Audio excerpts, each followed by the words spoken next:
I quit my 9 to 5 while she was overseas. I told her, I'm like, hey, listen, I just had to do it. She freaked out. I don't really tend to run paid ads. I don't just want any business to just book a meeting with me. Fire some clients, get rid of your other services. Only focus on the ones that you know is very good for your niche, you're good at. If you want to scale, you have to keep things simple. How's it going, everybody? Welcome back to another interview. Very honored to be joined today by Umair, who was a previous student in agency dominance. We've had the pleasure to work together in some capacities as he's grown his agency.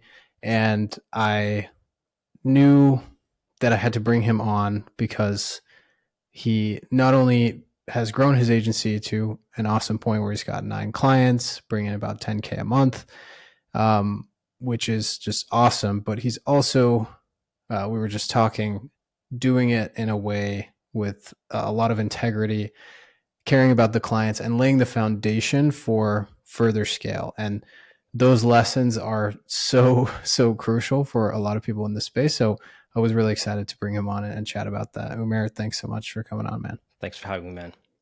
Yeah. Before we get into today's episode, I'm super excited to share with you a little bit about one of our sponsors on the podcast today, Riverside. If you are a content creator or a podcaster and you're tired of your recordings with guests who sound like they're speaking with you through a tin can, then Riverside is for you. We've all been there. You're ready to do the interview. You've got your questions ready. Your guest is all set to go, and then your internet connection is unstable, message ruins the entire recording. With Riverside, you can get rid of those internet issues and choppy audio and have clean sounding recordings effortlessly. You see, the interesting thing about Riverside is that they record each part of the episode locally on that person's device, and then they upload it to the cloud, so you make sure not to miss anything, even if it's the other person's fault. And by the way, this episode was actually recorded on Riverside, so you can see the quality firsthand. But that's not all. Riverside's amazingly user-friendly interface is super easy to use, which allows you to spend less time troubleshooting technical difficulties and editing your podcast, and instead spend more time speaking with amazing guests and getting recognized for your valuable content. It can be used for podcasts, video interviews, video marketing, panel discussions, talking head presentations, and live broadcasting. And not only does it just record all of those things, it has a ton of other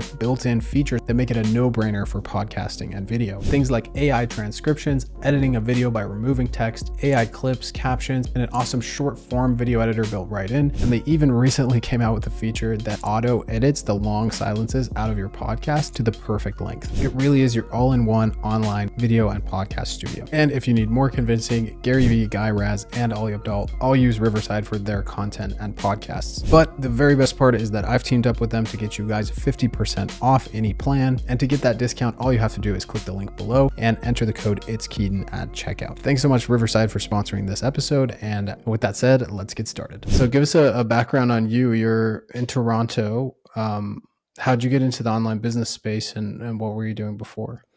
Yeah, so I'm 34 years old. I like to say that just so people know I'm not in my 20s.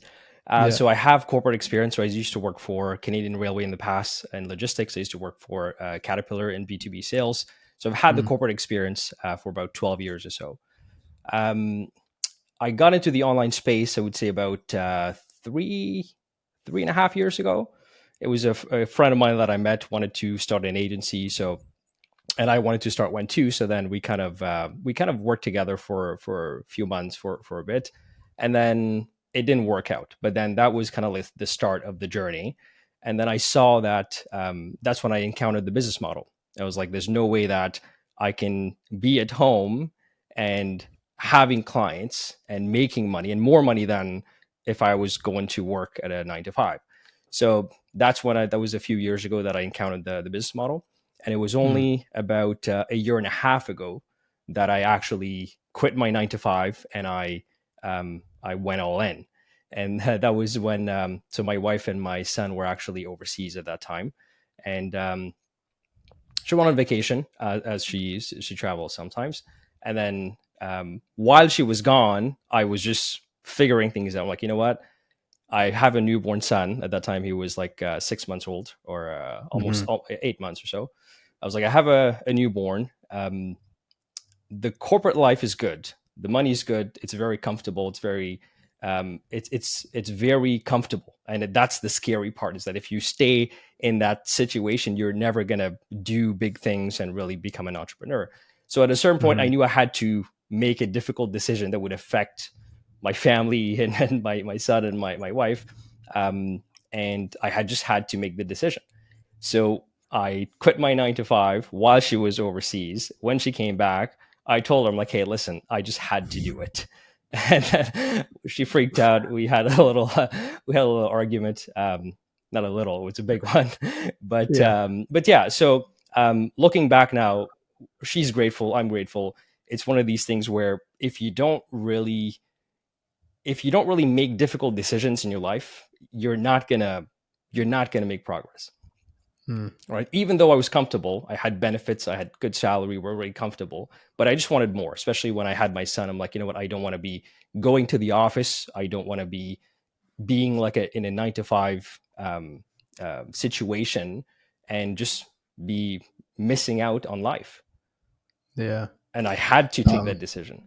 Hey guys, just jumping in here to give you a quick word on our sponsor, High Level, before we get back to the interview. If you don't know already, High Level is the top sales and marketing solution for any business, but particularly agency owners or anybody that needs a software product to resell to their existing customer base. It has everything you need to capture, nurture, and close leads for marketing clients. And the best part is High Level believes in not taxing the agencies on its platform, so you can get unlimited clients for one low flat monthly fee. The best features include a CRM, funnel, website and email builders, course hosting platform, robust marketing automation builder, a consolidated chat stream with WhatsApp, email, SMS, Instagram DMs, and Facebook DMs, reputation management, social media posting, tracking and analytics, and so much more. And as if that wasn't enough, High Level is fully white labeled, meaning that you can take the platform and put your own brand on the desktop and mobile app and resell it to your industry for whatever price you want. Essentially, what High Level has done is brought the bar for starting a software company way lower, so normal people like you and I can help our clients with an amazingly robust software without paying hundreds of thousands of dollars in development costs. I am not kidding when I say hands down, High Level is my favorite software of all time. It has been integral to my success with my agency. It helped me increase my clients' results and retention, and I use it every single day for my own business. And if you sign up for High Level today, not only will you get a 30-day free trial, which is not available on their website, but you'll get all of the bonuses listed at itskeaton.com/mastermind, which gets you support, templates, and courses to kickstart your high level journey and get those first few clients or scale to your next few clients. If you're already a high level customer, you can also get all of those bonuses by upgrading to the next highest plan underneath my link. Instructions for that are also at itskeaton.com/mastermind. Yeah. And we were talking just as I was trying to get you on this interview. It's been like 3 months, and you were like, well, spending time with my son, like Yes. I'm involved at home, like I'm busy with the business, and you're focusing on the right things. It's giving you the time to really do that. Yes. Um, and it's amazing how fast your life can fill with the things that really matter once you make that tough decision to cut off those other options. 100%. 100%. I think it's and at the beginning it was about the money. That's what I tell a lot of my friends. I say at the beginning it was about the money. I wanted to really have a lot of money. That was Mm, always the reason why. But then once I had my son, it was a little bit different. That I wanted this financial stability. I wanted to have a lot of money, but I also wanted the time to spend with yeah, my son. But then and then it became about the money's here, the time is here. Now, how can I make money in a way where I have less stress? It's like, how can you make yeah, money now in a way where you're not as stressed? So it's kind of like every time it's kind of like stages where you keep yeah, improving and refining and fine tuning. So I'm at this yeah, stage now where I'm like, how can I make things more lean so I have more time to spend with my son, more predictability in the business. I have kind of like more delegate a few more things as I grow and progress. yeah. Have you seen Suits, the I TV show? have, yeah, yeah, Yeah, it's filmed in Toronto, I think. I yeah. was just thinking about the line where Harvey says, like, most people like it here. I like life here. Yes. And that you quitting your job while your wife was on holiday is definitely one of those I like it here moments. Um, did is she like kind of traditional family, like wanted, I know she's not from Canada, so I'm not sure what the culture would be like where she grew up, but um was was that argument primarily you didn't tell me, or I'm really concerned that we're not going to be able to pay the bills. I really need you to have a traditional 9 to 5.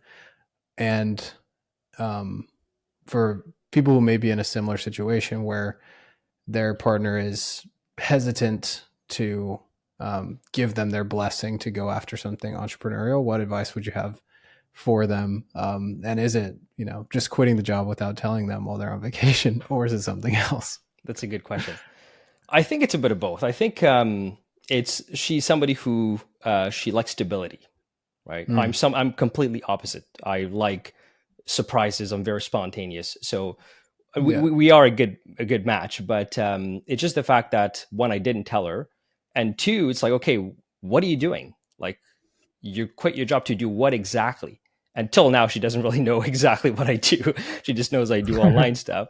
But she's like, what are you going to do exactly? Like, is that sustainable? Can you kind of build a business out of this? It just like it's Hmm. kind of like also the unknown for her. Like, I don't mind if you're quitting something to do something that I understand, but then it's like, one, you're quitting your job, and then two, you're doing this thing online thing that I don't really know what it is that it's gonna, it's that's gonna happen. So Yeah. I think it's a bit of both, that she liked the stability and also she didn't know what's gonna happen. But I think overall she's been very supportive.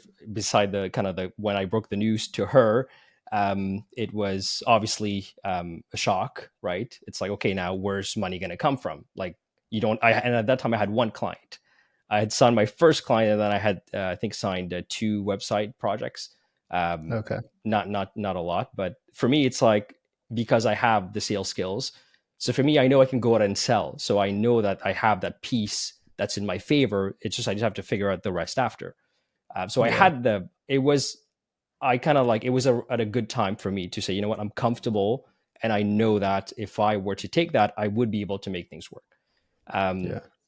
so I think advice for people who are in the same situation, and I see that a lot. There's a lot of people, a lot of my friends, especially in my circle, once they're married, they're with a girlfriend, or they're married, or they have kids, they got a promotion, they're making progress in their career, it becomes very hard to now start a business. Very hard, Mm, from my observations.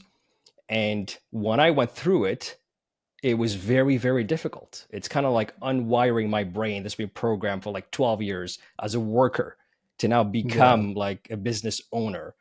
To a lot of like mindset issues and mindset kind of like, I had to kind of Yeah. just work on myself.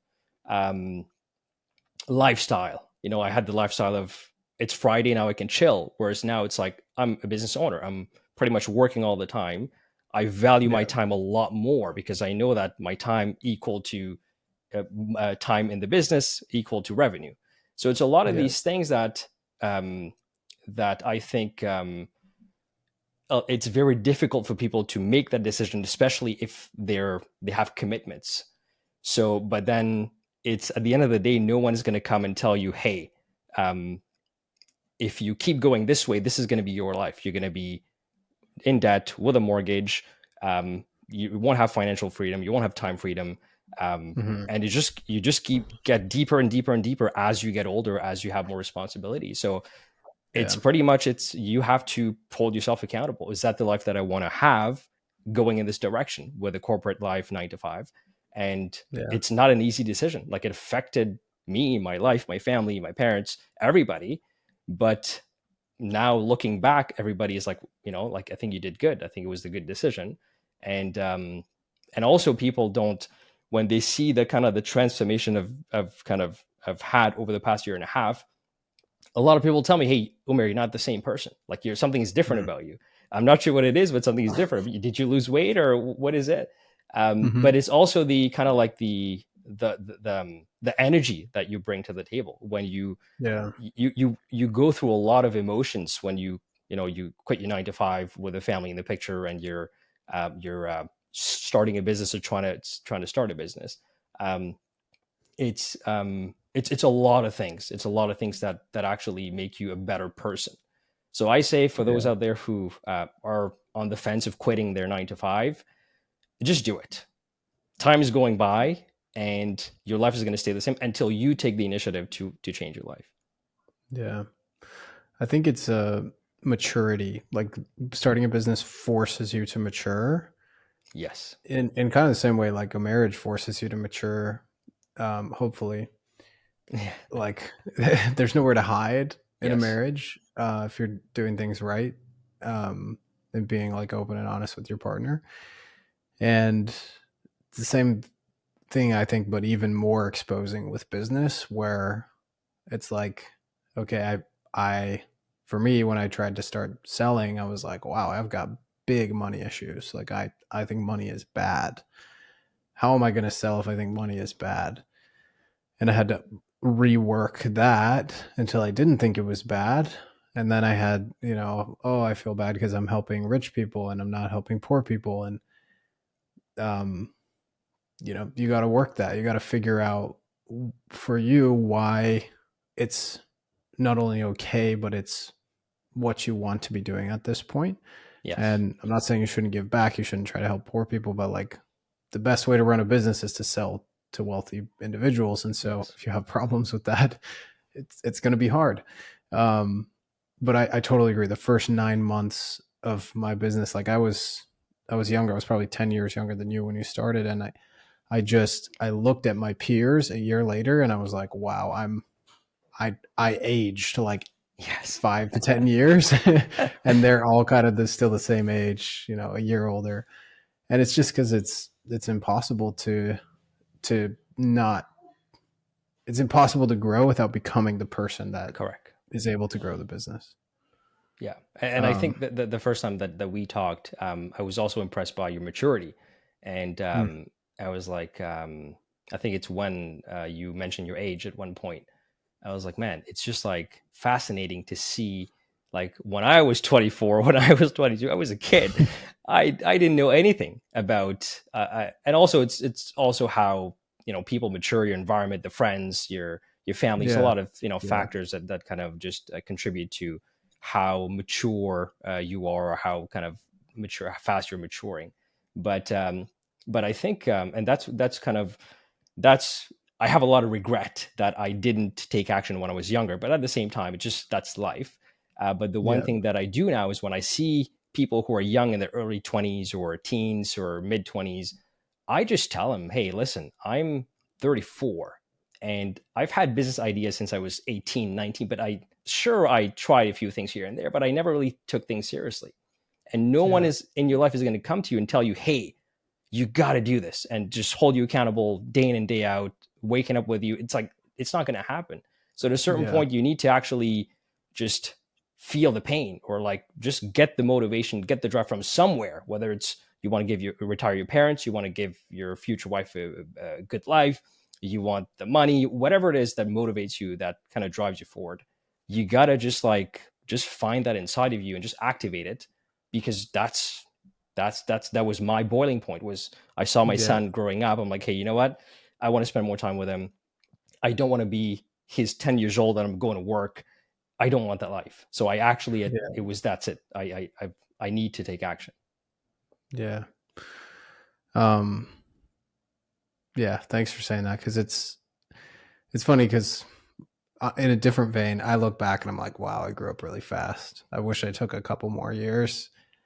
Not to wait to start the business, I think, but just to be like, whatever, doesn't matter. Like I'm Right. like I don't need to be making 30K a month at Right. 21. Like it's sure it Yes. sounds impressive, but I'd rather make less and kind of, you know, get some stuff rolling and figure some stuff out. But I don't know. Hindsight's always 2020, and then I'm like, I would certainly not be enjoying the freedom and um autonomy that I do now if I hadn't taken as seriously as I do. But just keep in mind, I would say to for me it takes what I've seen, like 4 to 5 years if you're working pretty hard to feel like you have the skills to handle whatever problems will come, because the problems don't stop. You're just more able to handle them. Yeah. And so for anyone listening, like if you need to be, set up and able to earn financially, in about 4 years, probably start today. If you need to do that in about 6 years, you can afford to slack off for a couple more Right. years. It Everyone's does take different, to be time. sure, but Yeah, yeah, just thought that'd be funny. yeah. So, did you close this first client before you quit your job? I did. Yes, I was actually, I was actually at a certain point. I had my work laptop, and then I had my personal laptop, and I just had to do what I had to do. And Yeah. so I was pretty much in my on my break. I was just cold calling, and Mm. yeah, so I closed them while I was employed at my 9 to 5. Um, And that was from a cold call. Cold call, yes, yeah. Nice. And it's home services niche. Is that right? Correct. Yeah. So my Like niche is home construction. services. So roofing companies, attic insulation, interlocking, kitchen cabinet, bathrooms. Mm. And I have a lot of friends in that space, and I used to help them every now and then when I was younger during the summer. So I'm familiar with the business and the niche and the sales process and the pain points. So it was a no brainer for me to go into that niche. And Yeah, so it was when I cold called, and because I have the sales experience, um, I was able to get them on a Zoom call, and then I said, "Listen, it's free. You don't have to pay me anything. If you see after 30 days that this is making a difference in your business, then you can work with me. If not, no harm done." Um, yeah, that's how I got my first client. Till this day, he's still a client. Nice. Yeah. And that cold call script, what did it sound like? Um, it was pretty much that's an interesting one that I didn't see a lot when I was looking for cold call script. Hmm. It was more so what I've noticed a lot of people, a lot of business owners, they care a lot about their website. Mm. So then I went with that angle. I said, "Hey, there are a few things on the website." I said, "Hey, I'm just calling. My name is Umair. I'm just calling, just reaching out to businesses to see that if you guys wanted to get more clients to the door and get more projects and make more money. I own a marketing company and I help businesses. I did notice a few things on your website that are actually getting people to not take any action. Happy to share my observations with you." Nice. Very smart. Yeah. It is so true. There's so much ego wrapped up in the website. Like and they, even if it's doing nothing for them, they feel like they want it to. And it's generally accepted as like, you've got to be doing this. You have to have a website. It's like, Yes. maybe you're running Facebook ads, maybe you're running Google ads, but if you don't have a website, like, what are you doing? And if Yes. that website isn't, as perfect as it can be, why not? So would you, they kind of be like, oh yeah, what are the things, like, would they ask you to say it right on the cold call and you'd say, oh, I have to go, but how did you transition to the Zoom call? Sure. So I would say the cold call would last quite a while, and all the cold calls I had at that time would last about 15 minutes, 20 minutes. It was Mhm. a good call for them to really get an Nice. understanding of who I was. So it wasn't just like a 2 minute cold call, and that's kind of that's an important piece that I noticed, that if the cold call lasts for a long time and you're building the rapport there, the next step it increases the show Yeah. up rate and everything becomes better. So I Yeah. wanted to make sure that I really just give them what they wanted on that first call. And there was a friend of mine. He's actually one of my first mentors I've had in business. Um, he told me, he's like, always give the people what they want. It's a very simple advice, but then it's so true in every step of the customer journey, or every interaction you have with a customer, whether you're trying to talk to them to sign them or you're talking to them to reduce churn. It's Mm. always give them what they want. If you're offering Facebook ads, but they're telling you, "Hey, I want my website to look beautiful, but I'd also like some clients," you just say, Yeah. "Sure, we can do that too." And then you say, "In addition to doing X, Y, Z." So I think Yeah. that's something that's very important, is that if there is something, or for me in my case, whenever I noticed there was something that I could do for the business owner that didn't take me away from my core offering, which was like just like modifying the website, tweaking a few things here and there, I would always agree, Mhm. especially at the very beginning. I would say, "Sure, I can take over Instagram. Sure, I can do this. Sure, I can do Nice. that. And we can get you more clients as well." So it's a win-win. Yeah. You get both. Um, so that's, again, this, you got to do what you got to do to get your first client. So this Yeah. is this was my process. Very cool. So, but they would actually, you'd actually go over the things that were hurting them on the website on that first cold call. Correct. Whatever they would Nice. ask me at that point, I would just give them an answer. Yeah. And So smart. It really, like, it's, I heard recently, like Pablo Picasso said some of his first work is the best work he ever did and that he was the most happy mm, with. I think it goes down to this like instinct thing where like we doubt ourselves too much at the beginning yes, and we kind of get the curse of knowledge as we go through and we're like, I don't know what would be best. Like there's all this stuff. And you were just like, well, I've noticed this. So let's just try that. And then it worked. It's a note that I could do more of personally. And also I think most business owners that tend to like we learn to defer to our consultants or our yes, coaches or whatever instead of trusting. And sometimes, side note, I've gotten the best results by like hiring a coach, listening to what they tell me, and then be like, nah, I'm going to do this. But the hiring and the conversation like convinces me even more that I'm right, and I yes, do it. yes. Um, anyway, so Yeah, I think that there needs to be, especially for me, I'm naturally a very creative person, and yeah, it's a lot of work for me to be organized and kind of it's work for me. So I'm yeah, very spontaneous and very creative whenever I'm talking to clients. So mm, and also I have the sales experience. So whenever I do talk to clients, especially on cold calls, um, it goes well. Like I have because I nice, kind of like, and also I know they're kind of like the cold calling game. It's just about volume, right?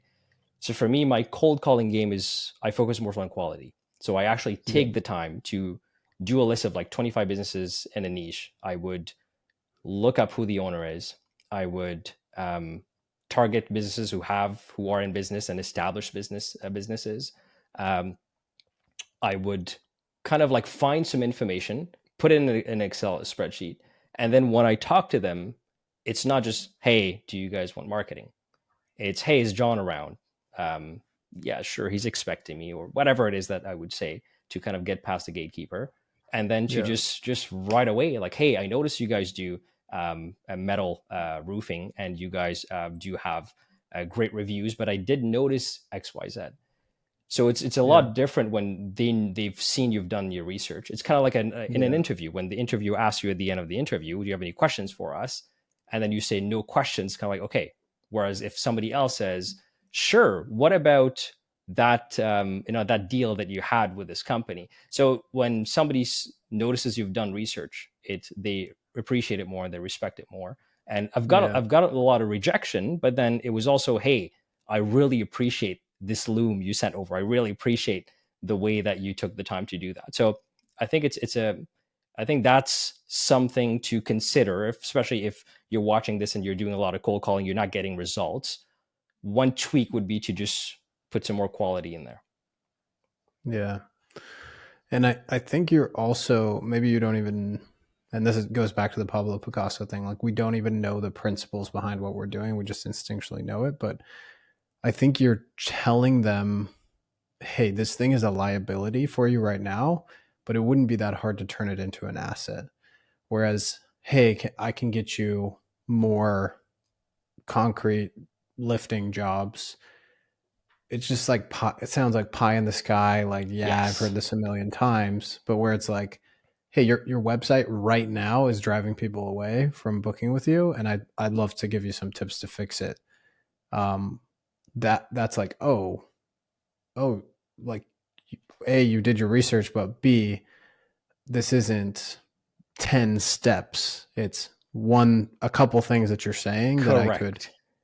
that I already have set up, and I can turn this liability into an asset. Correct. Pretty It's kind cool. of like something tangible they can understand and they have an emotional attachment with, which is the website.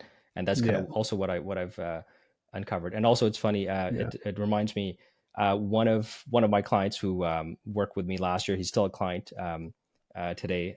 He messaged me last night. Literally he said, "Hey, um, let me pull up the message here just to read what he said." He yeah, said, "Hey, um, thank you. Thank you. You're the best. I know we'll have a long future together. He pretty much closed like a $69,000 job. Nice. And that was somebody who I found the flyers, like he was advertising. I found the flyers. I called him up, and Love it. the cold call lasted 45 minutes. But then the Mhm. amount of value I gave him on that call, it was like, okay, you know what? I got to work with this guy. Yeah. So, Yeah. That's awesome. And yeah. I mean, a lot of the complaints I hear about cold calls and cold DMs nowadays, literally any form of marketing, everybody's complaining about no shows. And like, I hate to break it to you, the no show isn't because they forgot. It's because you haven't given them enough reason to show up.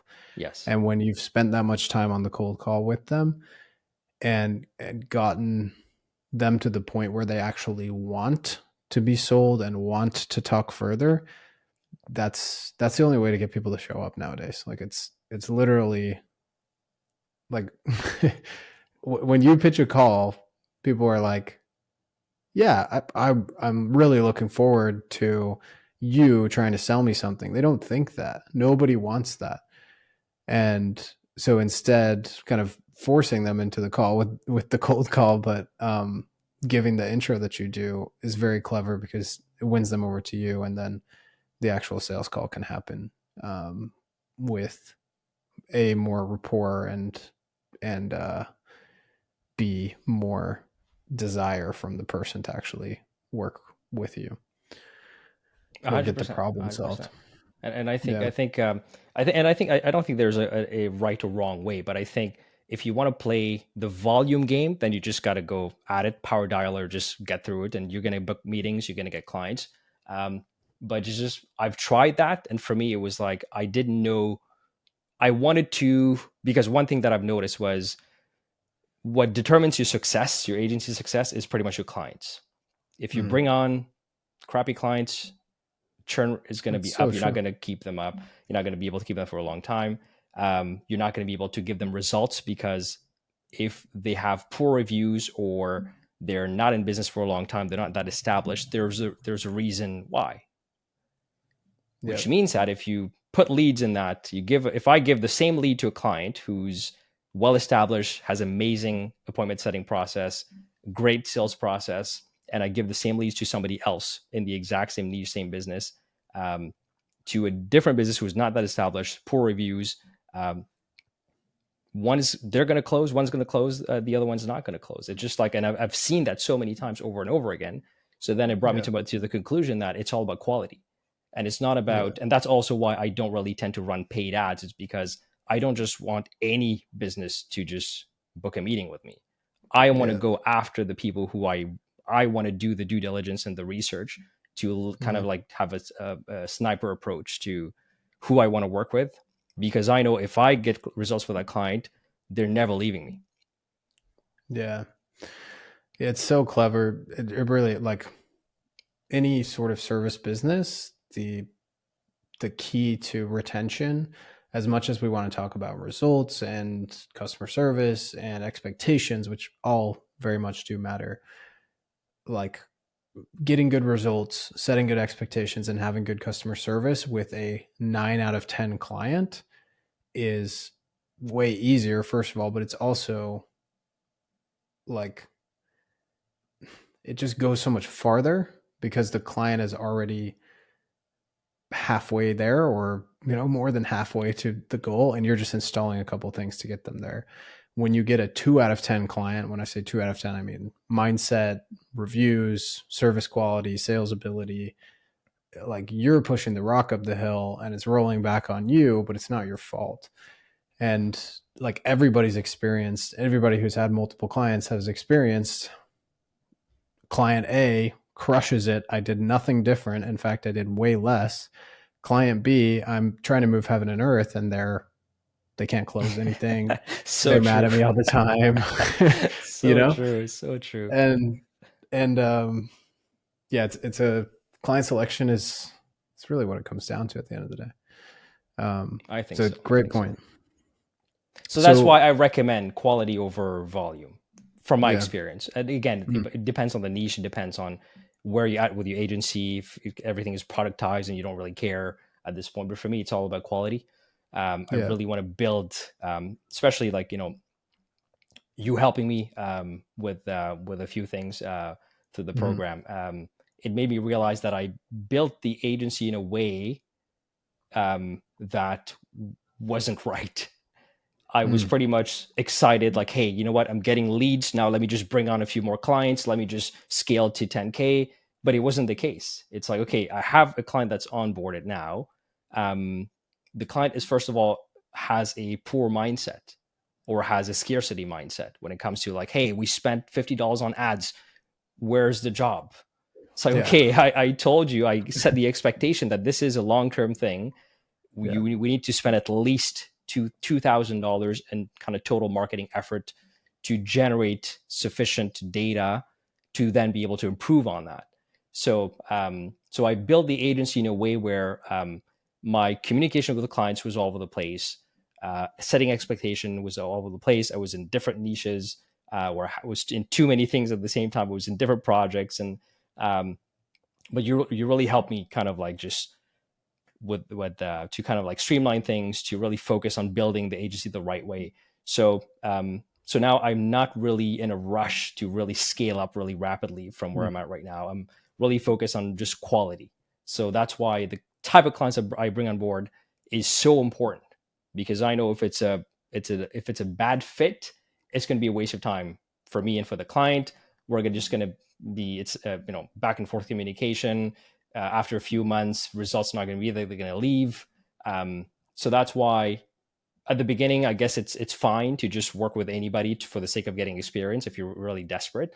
But at a certain point, if you're serious about the agency, you gotta just make sure you're bringing on quality clients who, if you do deliver results, they're going to appreciate it. They're going to be able to grow from the leads you're giving them, and also it's going to be mutually beneficial. yeah. So cool. So let's backtrack a little bit. I want to get back to Sure, this moment where you kind of realized you needed to focus on quality. sure. So let's see, you would have quit your job in what, like January of 23? Yeah, so it was actually, yeah. So that was like end of, yeah, December ish, Okay. 2022. Yeah, Of around that 22. time. Yeah. Okay. And then you were like, how many I assume this cold calling method got you to what, like 3, 4 clients by summer? So I had one, two, three. I actually scaled up really fast at one point. I was at Mm. 10 clients at one point within a few Oh, months, wow. and then I had to, but then a few left Mm. because of the type of clients I brought on. So Yeah. then this is the lesson that I learned. That was the first lesson, the big lesson that I learned. I thought I would just keep on cold calling, getting a lot of clients, and then I would scale the agency to 20K a month. But then when I noticed, like, oh my God, why did they leave? Or, hey, I need to get them results. Or, hey, she doesn't have somebody to call the leads for her. That one, this client does, this one doesn't.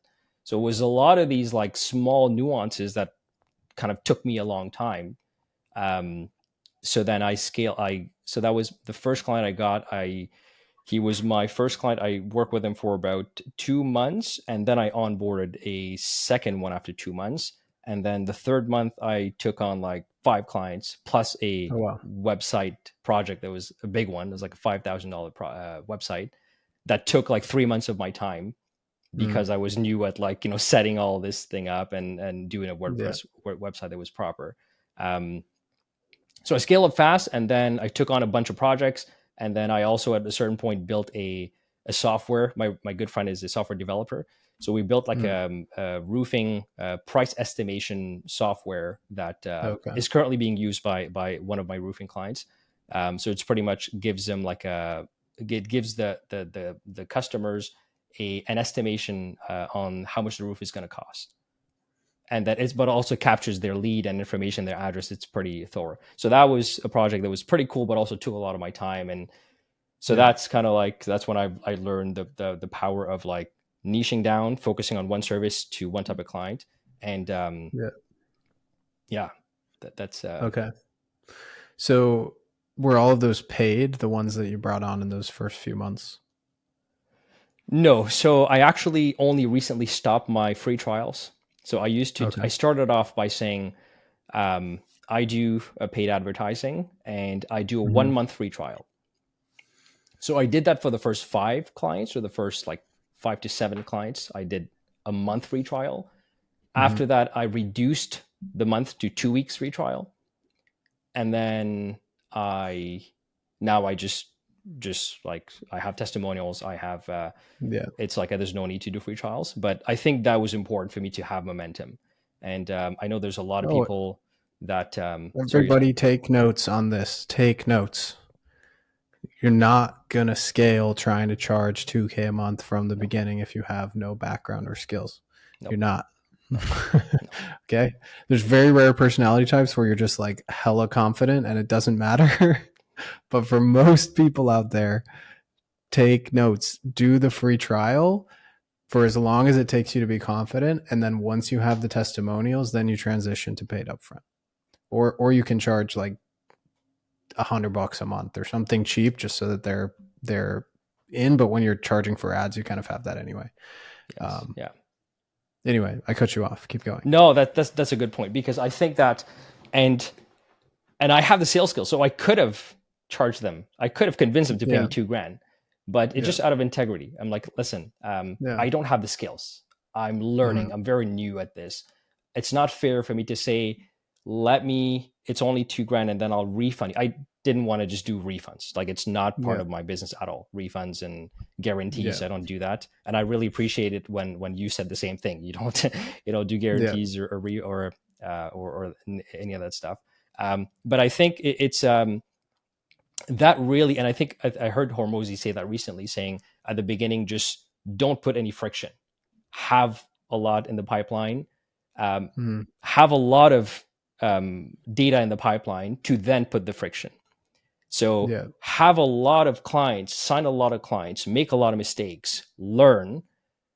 If you don't have the skills, which is running ads, sales, appointment setting, have all that skills. And then when you think now what you're offering, you're very comfortable to say, if you were to work with me, it's fair to say that I will get you leads and I will get you booked appointments. Then you can start saying, okay, you know what? I'm worth that.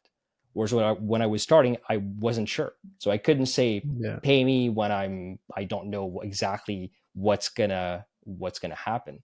So, and I think, and even till now, I don't really charge a lot. I charge $1,200 right now for my main service, and Mm-hmm. I could be charging 2,000, but I just don't feel that at that time and that stage I'm at right now, Yeah. it's fair for my time and the service I'm offering.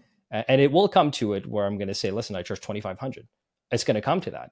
I know it's going to come to that at a certain point, but it's just very gradual. So I think a lot of people, they just see the model. They say, you know what? Here's a business. He's willing to spend money on marketing.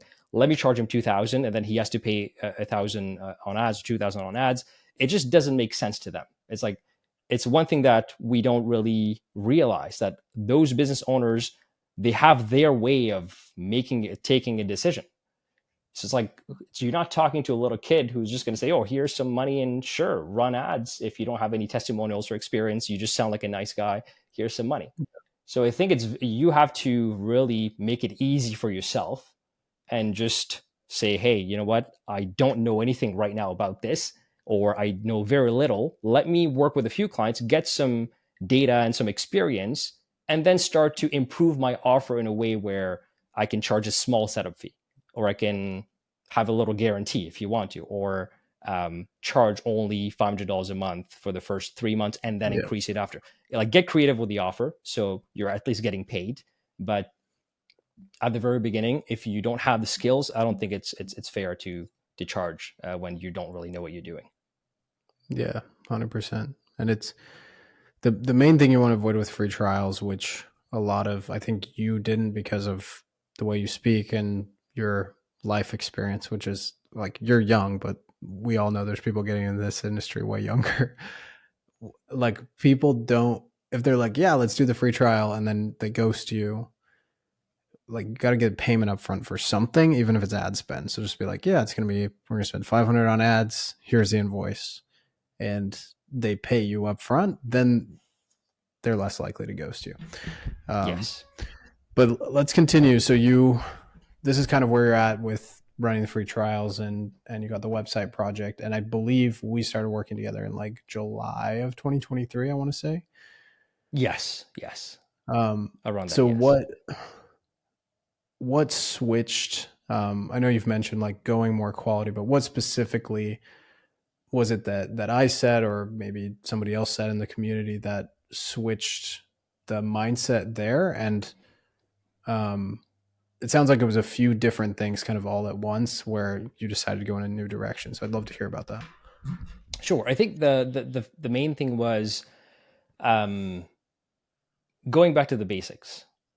Hmm. Sometimes we like to overcomplicate things, especially if like we think we're smart. Like I thought I was like, you know what, I'm just gonna have that experience, learn this, learn that, but then it's not the proven path to scaling an agency. Hmm. So the main thing was just you saying and reminding that, hey, it's just stick to the basics. Hmm. And it was kind of like, but that's, although it was very simple, but that was, I needed somebody to come and tell me, hey, that's what you should be doing, not that. So I Hmm. think that was the main thing, was to kind of like, and then to kind of you giving the advice to really, if you want to scale, you have to keep things simple. You have to Yeah. work with one type of audience, offering one type of service. The moment you're working with different type of clients and you're offering different things, that's going to be the bottleneck. Like you're not going to be able to scale if you have so many different processes, so many different systems, different clients. It's not going to work. And that was my situation. So since Yeah. then, the main thing was you helped me really realize that, and then you helped me um, just narrow things down and lean things down so that things are much more lean. The direction is clear, and just the just sharing your experience. That's Hmm. exactly what I wanted, is somebody who's actually scaled an agency to multiple to 30K, 50K, and more per month. I just Yeah. wanted to have guidance and coaching from somebody who's done it. That was important for me. Um, Yeah. so just going through your program and your videos and the coaching calls was very kind of like recalibrated my direction. And so since then, I only offer one service. I only work with one type of client, and I've my systems and my operations are much more robust than how it was before. I would Hmm. say these are the main things. Very cool. And that's what you mean by the basics, like putting enough in to actually get the result. When you say they're robust, like the systems are more robust. Correct. Yeah. So it's there. There's more intention Hmm. in the entire process now. Before, because I was just like, let me go hunt for some clients, bring them on board and Yeah. give them some. Now there's like, I'm like, okay, this has to be organized. This is the onboarding process. Yeah. That's the sales process, onboarding process, service delivery process. Everything's organized. I got some templates, Google Drive, client communication. There's a lot of things that were kind of all over the place. So now it's very lean, more Nice. systemized, more predictable, um, and that's the thing that I didn't know in the past. That I thought I would just bring a bunch of clients, but then I didn't really realize that all my time is going to go into babysitting or client Yeah. babysitting or service delivery, and you don't really and that's I'm that kind of learner that I need to be able to I need to do it myself. I need to fail to then learn the lesson. If Yeah. somebody tells me, hey, don't do that, I'm just going to say sure, but I'm still going to try it, and then I'm going to say Yeah. so. But it's just like, if you're smarter than me and you want to get into the agency game, or you're already in it, if you're doing multiple services for multiple type of clients, I would say just like save yourself headache and time. Cut, like, just fire some clients, and I've done that. Like, fire clients, make sure you're only keeping the good ones, and then just get rid of your other services. Only focus on the ones that is very good Yeah. for your niche, you're good at, you can get results at. It's pretty much they need that service, and then just focus on it. And then once you get to 15K, 20K a month, then you can kind of just do whatever you want. But the first thing is just make sure that the clients are happy, the service is good, and you're scaling the agency, and then improve it after. Yeah. It's so cool. Um, it's when you were saying that, I was just like, a client, an agency with 20 amazing clients paying you, let's say 2K a month, even if it's 1K a month, but let's say 2K a month. So you'd be making 40K a month. And for 20 clients, like you probably get away with 1 to 2 team members if you build things right. Like that's the dream. And it's way better than 50 clients, even though that sounds more impressive. And, potentially double or triple the team members, and all the headache because, 25 out of those 50 clients are terrible. The other thing that struck me about what you said is it's like when you're in the YouTube guru verse, like the hype of the opportunity is here. And like, I'm not going to lie, like the opportunity is sound. Like it's digital marketing. Yes. Like you can make a lot of money with digital marketing and it's real. But when you came into agency dominance, you were like, it took the hype down and was like, let's like, yes, this is real, but let's actually do the stuff that's going to make it Yes. long term for you. Yes. Which is, it's funny because that wasn't my intention, but it's like it's like the overtone of the entire course now that I think about it. Like 100%, 100%. Yeah. I think so. I think your style and that's why I joined your program. And me being in sales, I can sniff like BS from a mile away. So when we talked, that was one thing that really struck me was you said, listen, during your agency career or path, you're going to need different mentors, and you're going to need, it's not just one mentor for the rest of your of your journey. And that was one thing that I really appreciated, the way that you just said it how it was. You didn't sugarcoat things. You didn't say, hey, yeah, we'll scale to 20K a month in 2 months. It's going to be very easy. It's kind of like keeping things real and keeping things like not sugarcoating things or not blowing things out of proportion.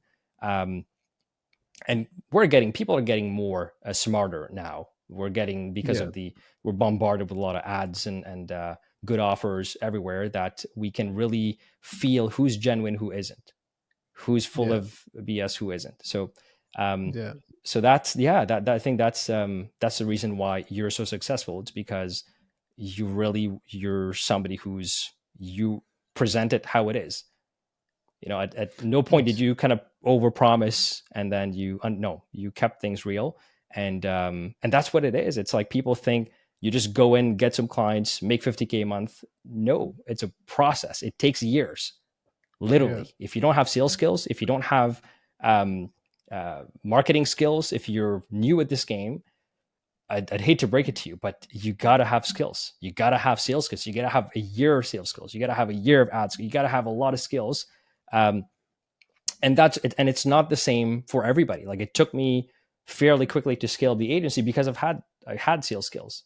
I have kind of business understanding skills. But if you're new and you've never worked a job before, you're just out of school and you've never worked a job before, then you have to really get out there, get skills, people skills, soft skill, persuasion skill, sales skill, marketing skill, read books, watch videos, to really beef up your skill, and know that it's going to take a few years to really have the core skills at a decent level. Not even becoming the best at it. At a decent level is going to take a few years to then be able to make a lot of money and have time and financial freedom.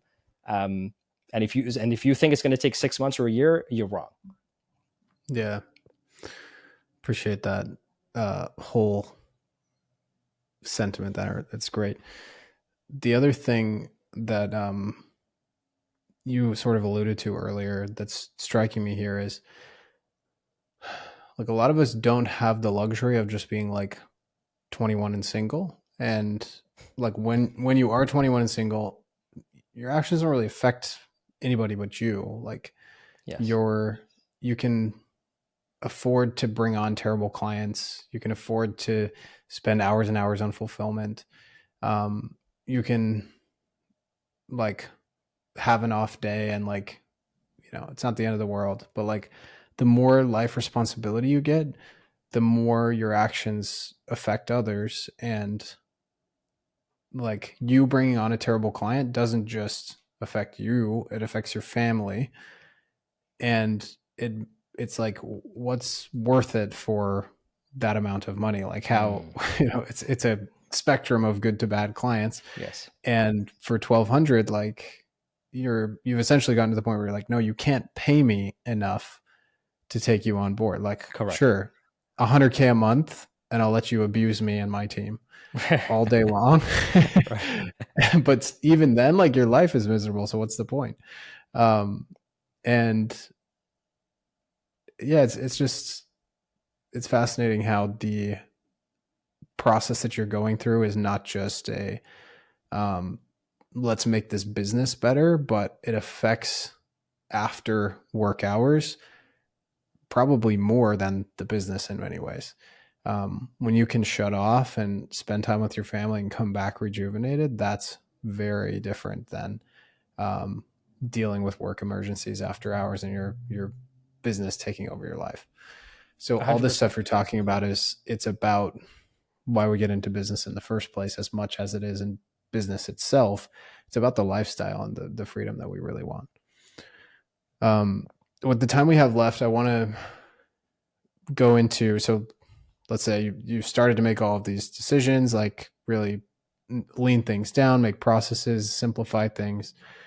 Um, how did the process go? You said you have 9 clients. Are you super happy with all 9 of those clients? Are they great clients? And did you get them all through cold calling? So all of them through cold calling. Um, Nice. and it's going well right now. I don't like clients don't leave me. So all the clients that I Mm, brought on board most of it were from last year, actually. mm, Um, that's awesome. this So year, it's so nice to be in that spot of stability. since January, I think I brought on only one client since Wow. January. And I've had a few clients resume Mm, because they only work during the summer months, so from like March until October, because during the winter okay. construction is a bit slow in Toronto. Um, Hmm. so I've had a few clients resume the ads from last year with me. I've had one new client since January, and I've actually, and all my clients are super happy. And I've told my clients actually to not send me referrals. Mm, So that's and a lot of them ask like, "Hey, can I refer you to my?" I'm like, "No, sorry, I'm not taking clients right now." Um, nice. just because I'm just super selective on who I bring on, because it's just like you said, it's just about these small things. The type of clients you have affects every single aspect of the business, to the Yeah. point where I'm super selective and I'm not in a rush to really scale up the agency as much. So things are going well. I'm just focusing a lot on just like hiring, delegating a few things, putting some automations in place, so that I'm ready to scale up to to 20, 30K. Okay. And when that time, when you've set the foundation, how fast do you foresee yourself going? Is it like one client a month? Is it 2 a month? Um, I would say like I want to say like 2 per week. Okay. Yeah, that's that's Are you that's that's nervous my about goal. the, are you nervous about how fast that's like compared to the growth that you're experiencing now, or are the things you're putting in place right now, you're counting on those helping with that client experience still being positive, even though it's 2 per week? Yeah, so that's again, I don't know. I don't really know. That's the thing in Yeah. business. Like you can plan all you want, but then when it actually happens, it's like, oh man, I didn't think of that. So I think Yeah. that's my ideal outcome. That I want to be able to bring on 2 a week where everything is working fine. So I'm really taking the time to build the SOPs, proper SOPs with instructions, like so that if somebody is a graphic designer, for example, is working in my team, um, if they were to go through that SOP, they know exactly what to do, what the expectations are, how we structure the ads, and they shouldn't have any questions left. That's Yeah. my type of SOP that I'm building. Um, So that's kind of what's taking my time right now. So when it comes down to it, I guess we'll wait and see what happens. But for sure, I want to be bringing on another 10 clients in the next few months, um, to test out the system and then improve it, and then Nice. go to the next level. If I need to slow things down, I'll slow things down, and then ultimately I want to get to a point where I'm bringing consistently about 2 clients a week. But we'll see. We'll see Nice. And what do you happens. plan to do that through cold calling, or are you planning on content or other lead sources? Because of my kind of approach, which is quality type of approach, Yeah. it would be through cold calling, Hmm. and through cold email. Nice. Okay. So how do you filter for quality with the cold email? So it's pretty much having a um, manual scraping process that's not automated, because Got it. if even if you pay for very expensive data scraping software, what I found out was if you're manually going and scraping leads, a lot of times the business owners um, weren't really accurate when selecting the category of their business. So, which means it doesn't matter how sophisticated the software is; it's just picking up on whatever the business owner put in that GMB or website. So when you Yeah. have somebody who actually going through it and then reading through the reviews and looking at the website and really just like, okay, what kind of business this is, you'd be surprised at the amount of business that's just incorrectly labeled uh, in Hmm. GMB. Yeah. So that's why that's manual. So it's like it's 80% automated, and then I have somebody that 20% is just going Yeah. through it manually to kind of like do some due diligence and just clean up the list. And you're doing like minimum number of reviews kind of thing, or do you just reach out to everybody that's in the enriched list? No, so we look at a few things. So number of reviews is one thing. Looking at how good the reviews are, one thing. So they need to Mm-hmm. have at least 4.5 reviews, at least Mm-hmm. 20 reviews. They need to have a decent online presence on their website, their pages. Nice. So we go through a few process to make sure. Okay, so that's a lead that if we were to work with them, we know they won't leave. Yeah. So then that list, we use that list to cold call and then to do cold email. Nice. And um, what's the plan for the off season? Like, do you plan to get into other niches that aren't as, or other segments of the home service market that aren't as affected by seasonality, so that you don't lose people for those, Yes. 4 months? Yeah. Yeah. Yeah. So Okay. it's just this year because I work with them, the type of business that are closed during the winter. I reached out to them last year because I just needed clients. Whereas this Yeah. year's different. So I'm only reaching out to businesses who are just work all year round. I just didn't want to refuse the clients from last year when they wanted to resume the ads. Um, they helped me with, they were part of my first few clients and I helped them, and Nice. so I didn't want to say, you know what, I can't work with you anymore. But yeah, Yeah. going forward, it's only businesses who function all year round. Love it. Thanks so much for coming on. I think this discussion will give a lot of permission to people who have been uh, wondering about all of this stuff to just kind of be like, oh yeah, this is how things really work. So I appreciate that experience from you. If anybody wants to reach out to you, where's the best place to find you? I can give you my Instagram. You can drop it Great. in the comment I'll and link then it they can, below. yeah, sounds Yeah. good. Yeah, thanks for having Perfect. me. I think one last thing I want to say is it's pretty much no one is going to come in your life and motivate you or give you, just tell you you got to do something. So you got to Yeah. find your why, whether that means you're meditating, you're going on solo trips, you're just like staring at the wall. You need to find a purpose and why you want to do things, and just do it quickly because time is just always going so fast. So if you want to change your life, you have to take action. Awesome. Thanks, Umair. We'll see you next time. All right. See you, Keaton. Thanks for having me.